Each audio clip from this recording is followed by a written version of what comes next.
मित्रों, हम लोग आज इतिहास के एक बहुत ही विवादास्पद लेकिन महत्वपूर्ण टॉपिक पर बात करेंगे। वो है औरंगजेब। औरंगजेब इतिहास में और विशेषकर आज के संदर्भ में भी बहुत सारी बातें उस पर होती हैं। मेरा उद्देश्य इस वीडियो में एक तो सिविल सेवा के बच्चों के लिए उपयोगी बनाना है और यहाँ विवादों में जाए बिना मेरा मूल उद्देश्य इतिहास की बातों को आपके सामने रखना है।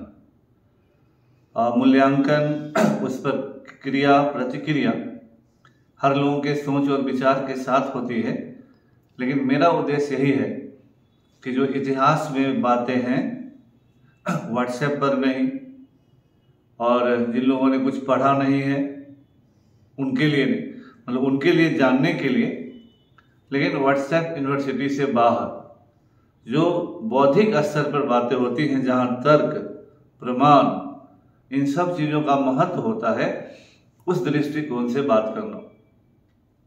मित्रों, जब औरंगजेब की हम बात करते हैं तो उसके बारे में बहुत सारे मिथक, बहुत सारी कहानियां और उस पर लगाए गए बहुत सारे आरोप जो बहुत कुछ सही है, गलत भी हैं, इन सभी चीजों का एक अपना लोगों के बीच महत्व है, वैल्यू है, सोच है। लेकिन मेरा उद्देश्य यहाँ पर केवल इतिहास की बातों को आपके सामने रखना है। हम औरंगजेब पर 3-4 पार्ट्स में बात करेंगे, क्योंकि उसके धार्मिक रीति और उस तरह के पहलुओं के हम लोग जो विवाद में हैं, जो जानना जरूरी है। तो बहुत बड़ा वीडियो हो जाने के बाद देखना बहुत सारे लोगों के लिए मुश्किल होता है, तो उसको हम जानने का प्रयास करेंगे। मित्रों, जब औरंगजेब की बात होती है तो औरंगजेब एक आइसोलेटेड बादशाह नहीं है। औरंगजेब से पूर्व मुगलों के 3 बादशाह हो चुके थे। अकबर हुआ था, जहांगीर हुआ था और शाहजहां हुआ था। इतिहास में अमूमन माना जाता है कि जहांगीर और शाहजहां का जो काल है वह बेसिकली अकबर के काल का ही कंटिन्यूटी है, जहां तक नीतियों का सवाल है, कार्यक्रमों का सवाल है और शासक की प्राथमिकताओं का सवाल है। निश्चित रूप से 3 शासक हैं, तीनों के दृष्टिकोण में थोड़ा थोड़ा अंतर होगा, लेकिन अमूमन जहांगीर और शाहजहां के काल को भी अकबर के काल का कंटिन्यूटी, निरंतरता ही कहा जाता है। इसीलिए सबसे पहले हम लोग ये जानने का प्रयास करेंगे कि निरंतर अकबर के काल का मतलब क्या हुआ। तो अकबर के काल का जब हम मतलब समझ लेंगे तो फिर औरंगजेब के काल में क्या परिवर्तन हुए, या औरंगजेब ने किस तरह से अकबर की नीतियों को पलटा या नहीं पलटा, उसको समझना ज्यादा आसान होगा जब हम अकबर को समझ लेंगे। इसलिए पहले पृष्ठभूमि के तौर पर हम अकबर के काल की मूल विशेषताओं को देखने का प्रयास करेंगे। और बिना समय गंवाए हम लोग शुरू करते हैं कि अकबर का मतलब क्या हुआ। What we mean by Akbar, what is the meaning of regime of Akbar and how it is important in history, in Indian history। Akbar की काल की विशेषताओं का पहला यहां हमने कहा है कि अकबर के जमाने में राज्य ने इंस्टीट्यूशनल, संस्थागत स्वरूप लिया। अकबर का जो समय है वो व्यक्ति से ज्यादा महत्व नीतियों का हुआ। अकबर ने पहली बार राज्य के लिए एक ठोस नीति को अपनाया। A particular policy, a fixed policy in a particular direction was implemented during the regime of Akbar. तो अकबर के समय का मतलब जिस तरह से जहां हुमायूं का समय था या बाबर का समय था, ये घूमते रह गए, लड़ते रह गए, they could not get the stability. तो संस्थाओं का निर्माण तभी होता है जब शासन अस्थायी होता है, सुरक्षित होता है, मजबूत होता है। अकबर भी 1581 तक बहुत सारी मुश्किलों का सामना करता रहा, लेकिन इसी बीच अकबर ने अपने को शासन को एक संस्थागत स्वरूप देने का प्रयास किया। तो अकबर के शासन का मतलब हुआ एक ठोस नीति का अवलंबन, व्यक्ति के बदले नीतियों को प्राथमिकता दिया जाना। उसके दूसरे नीति मतलब विशेषता है कि अकबर ने पहली बार मुगल सल्तनत पीरियड में एक संस्थागत नौकरशाही की व्यवस्था की। इंस्टीट्यूशनल फॉर्म दिया एडमिनिस्ट्रेशन को। मनसबदारी और जागीरदारी व्यवस्था उसी का एक उदाहरण है। तो एक संस्थागत स्वरूप राज्य ने प्राप्त किया। इस संस्थागत स्वरूप को न जहांगीर ने तोड़ा, न शाहजहां ने तोड़ा और न ही औरंगजेब ने तोड़ा। तो जो ब्यूरोक्रेसी है, तो आज भी जो हमारी नौकरशाही हो, राज्य में हो या केंद्र में हो, नौकरशाही के स्वरूप को कोई शासक तोड़ता नहीं, वही सिस्टम चलता रहा। तीसरी विशेषता है कि अकबर का समय पूर्ण केंद्रीयकरण का समय है और उस केंद्रीयकरण की प्रक्रिया में राज्य एक शक्तिशाली एलिमेंट है, लेकिन उस केंद्रीयकृत शासन प्रणाली को उदारवादी नीतियों के अनुसार चला गया, है ना, लिबरल पॉलिसीज के द्वारा चलाया गया। तो और चौथा विशेषता है कि अकबर ने एक समन्वयवादी नीति अपनाई। अकबर एक ऐसी नीति का प्रतिपादन करता है जिसमें विभिन्न जाति, धर्म, संप्रदाय सभी के लोगों को एक प्लेटफॉर्म पर आकर बोलने का मौका मिलता है। वह लोगों के बीच डिस्क्रिमिनेट नहीं करता है। अगर जहां कहीं भी उसको योग्यता वाले लोग मिलते हैं उन लोगों को वह प्रश्रय देता है। अकबर के समय शरिया और उलेमा को रीडिफाइन किया जाता है और उनकी सीमाओं में उनको रखा जाता है। अकबर की नीतियों को जो शरिया के नियम है और उलेमा नहीं प्रभावित करते हैं, लेकिन वो अपने काम करने के लिए स्वतंत्र है।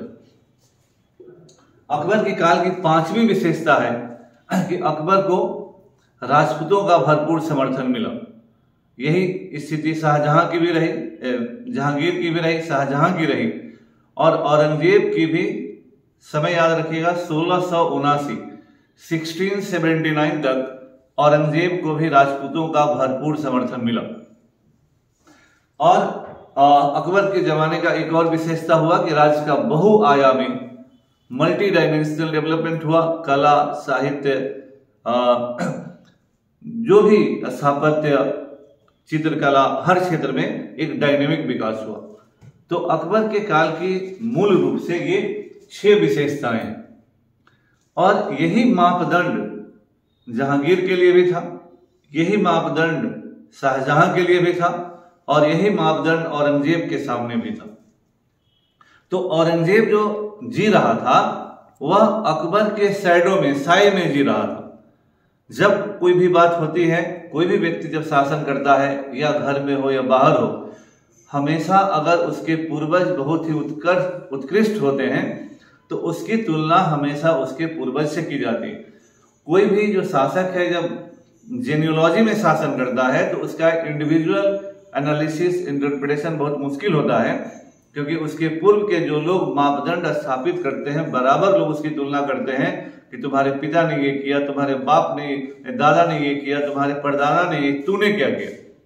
तो ध्यान रखिए, औरंगजेब का मूल्यांकन हमेशा इस चीज का भी शिकार रहा है कि उसके पूर्वजों से बराबर उसकी तुलना होती है।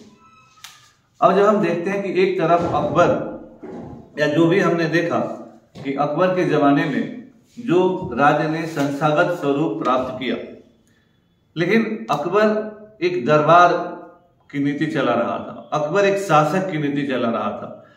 तो एक दुनिया शासकों की होती है, लेकिन दूसरी दुनिया आम लोगों की भी होती है, जहां हर लेवल पर, बहुत सारे लेवल पर बहुत सारे काम होते रहते हैं। आज भी होता है, तब भी होता था। अब हम इसी पीरियड में ये देखने का प्रयास करते हैं कि दरबार के बाहर की गतिविधि क्या थी। निश्चित रूप से अकबर ने एक उदारवादी समाज, उदारवादी शासन की स्थापना की, लोगों को बिना किसी भेदभाव के अपने शासन में प्रश्रय दिया या उनको संरक्षण भी दिया।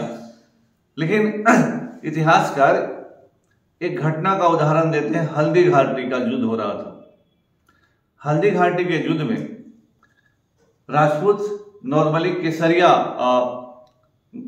पगड़ी धारण करते हैं और अकबर की तरफ से ही राजपूत ही लड़ रहे थे और महाराणा प्रताप तो राजपूत थे।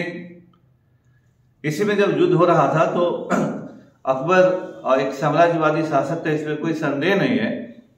राजपूतों के खिलाफ जब सेना भेजी जाती थी तो मुगलों की तरफ से भी अग्रिम सेना राजपूतों की होती थी।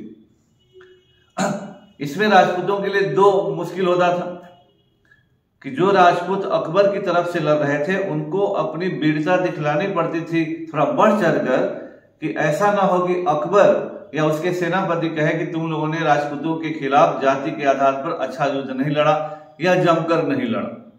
तो एक ये हमेशा राजपूतों के लिए मुश्किल था और राजपूतों को राजपूतों के खिलाफ लड़ना था अकबर के पक्ष में।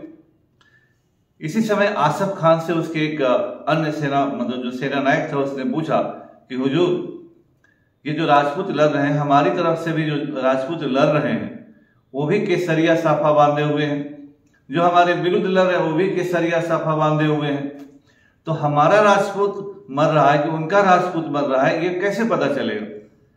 आसफ खान ने कहा कि चाहे जो भी मर रहा है वो राजपूत मर रहा है। राजपूतों का मरना मुगलों के शासन के अस्थायित्व के लिए जरूरी है, जितने राजपूत मरेंगे उतने अच्छे हैं। तो एक तरफ अकबर की नीति है और एक तरफ आसफ खान बोल रहा है। तो ये जो द्वंद्व है ये हर लेवल पे है। मुसलमानों के बीच भी ये द्वंद्व था कि अकबर राजपूतों को ज्यादा प्राथमिकता दे रहा है या राजपूतों का शासन एग्जिस्टेंस बाहरी मुगल पावर के लिए जो पूरे सल्तनत काल में रहा हमेशा खतरा बना रहता था। राजपूत हमेशा विद्रोह करने की तरफ उन्मुख रहते थे, तो अगर उनकी शक्ति कम होती है तो जो केंद्रीय सत्ता है उसको दबाने में कम ताकत का इस्तेमाल करना पड़े। तो एक घटना इसको किया जाता है। दूसरा बात है, इसी जमाने में शेख अहमद सरहिंदी, अब यहां हम लोग देखते हैं पॉइंट। शेख अहमद सरहिंदी एक बहुत बड़े रिलीजियस आदमी थे। अकबर ने जब सुलह कुल की नीति चलाई या धार्मिक सहिष्णुता की नीति चलाई तो जो कट्टरवादी मुसलमान थे उन्होंने अकबर की धार्मिक नीति को पसंद नहीं किया, लेकिन अकबर के खिलाफ इन धार्मिक धर्म योद्धाओं और उलेमाओं का जो विद्रोह है वो 1581 का विद्रोह है जिसको अकबर ने दबा दिया। ये उलेमा लोग, उलेमा इल्म से बना है, इल्म का मतलब होता है ज्ञान, नॉलेज। तो मुसलमानों में जो उलेमा है वो ज्ञानी लोग या पढ़े लिखे लोग कहलाते हैं, जो जिन्होंने सभी धार्मिक शास्त्रों की जानकारी इकट्ठा कर ली। तो उलेमा लोग और सारे लोग को यह लग गया कि अकबर से ताकत से अकबर को कुछ नहीं हो सकता, तो बौद्धिक तौर पर अकबर से मुकाबला करना शुरू किया इन लोगों ने और अंदर ही अंदर अकबर विरोधी विचारधारा को फैलाना शुरू किया। बदायूनी जो है उस जमाने में वो अकबर के दरबार में रहते हुए भी अकबर विरोधी लिखता है, जो किताब बाद में मिली। तो शेख अहमद सरहिंदी पूरे भारत को या पूरे भारत में इस्लाम की सर्वोच्चता की नीति का समर्थक था। अकबर सुलह एक कुल की नीति चला रहा था, तो उसी जमाने में मुसलमानों का एक वर्ग था जो चाह रहा था कि जब मुसलमान शासक है तो देश में इस्लाम की सर्वोच्चता होनी चाहिए थी। और अकबर एज ए रूलर ये समझ रहा था कि हम लोग एक्सट्रीम माइनॉरिटी हैं, हम लोग धर्म के आधार पर शासन नहीं चला सकते, इसलिए अकबर ने अपने शासन को अस्थायित्व देने के लिए, मजबूती देने के लिए सुलह एक कुल की नीति चलाई। तो आप यहां भी देखिए कि मुसलमानों में भी दो स्तर पर काम हो रहा है।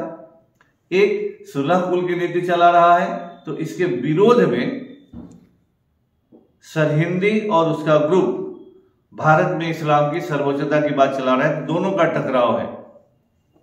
तो जब आप वहां औरंगजेब और दारा सिकोह का टकराव देखेंगे तो यहां पर बैकग्राउंड में याद रखें कि यहीं से अकबर के सुलह कुल की नीति का विरोध शेख अहमद सरहिंदी जैसे लोग अलग से कर रहे हैं, जिन लोगों ने अकबर के खिलाफ एक पूरे साम्राज्य में 1581 में विद्रोह का बिगुल फूका था और असफल हो गए थे, है ना।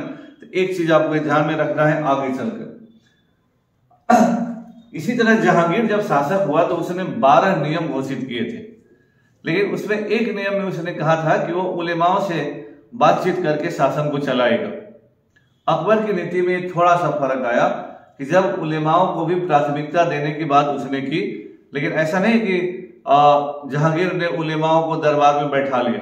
कोई ऐसी नीति नहीं है जिसके आधार पर हम कह सकें कि जहांगीर ने उस तरह की बात की, लेकिन ये बात कहना अकबर की नीति से थोड़ा सा ही drifted away a little from the policy of Akbar. चौथी बात देखें तो जैसे हमने कहा कि सरहिंदी इस्लाम में दूसरी धारा को रिप्रेजेंट कर रहा है, फिर जहां राजपूत हमने देखा कि अकबर को सपोर्ट कर रहे हैं, हिंदुओं का एक बड़ा वर्ग अकबर के नजदीक आता है। उसी समय हिंदुओं में तुलसीदास हुए और सूरदास हुए। तुलसीदास ने रामचरितमानस लिखा।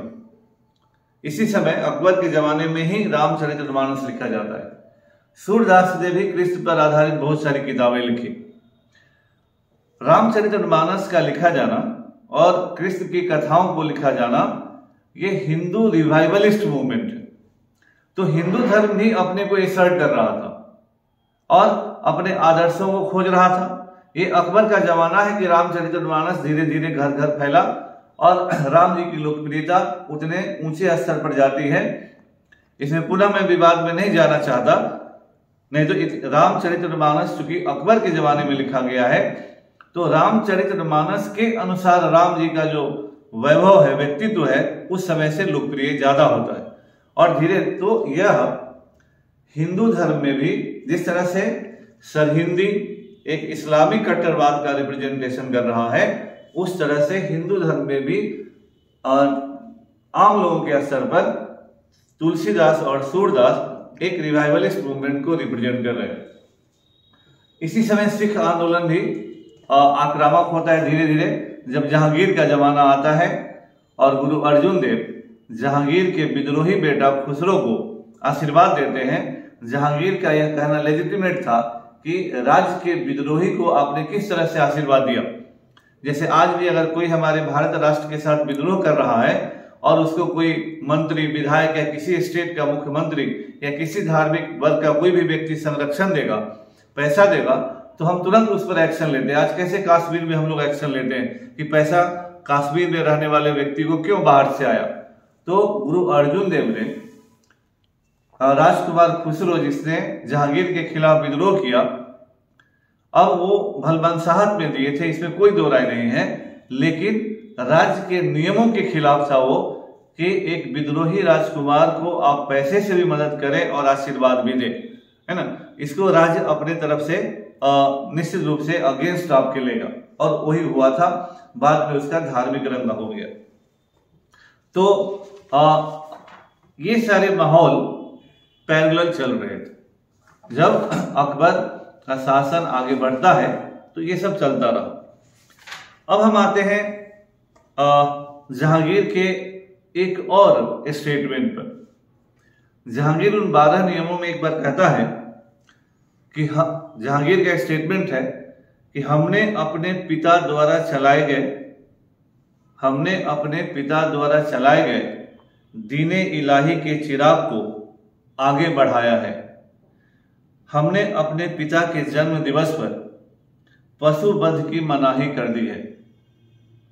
एक तो दीने इलाही जिसके कारण अकबर को महान कहा गया इतिहास में, जहांगीर रीएसर्ट करता है कि वह दीने इलाही के चिराग को आगे बढ़ा रहा है और अपने पिता के जन्मदिन पर उसने नॉन वायलेंस डे घोषित किया है। अब यह भी एक बात है कि नॉन वायलेंस की बात पशुवध को वह रोकने की बात करता है, तो उस बात को भी ध्यान में रखने की जरूरत है। इसीलिए नॉर्मली यह माना जाता है कि जहांगीर और शाहजहां का जो जमाना है बेसिकली वह अकबर नीतिगत तौर पर राज्य के शासन के संदर्भ में यह अकबर की नीतियों का ही निरंतरता है, कंटिन्यूटी है।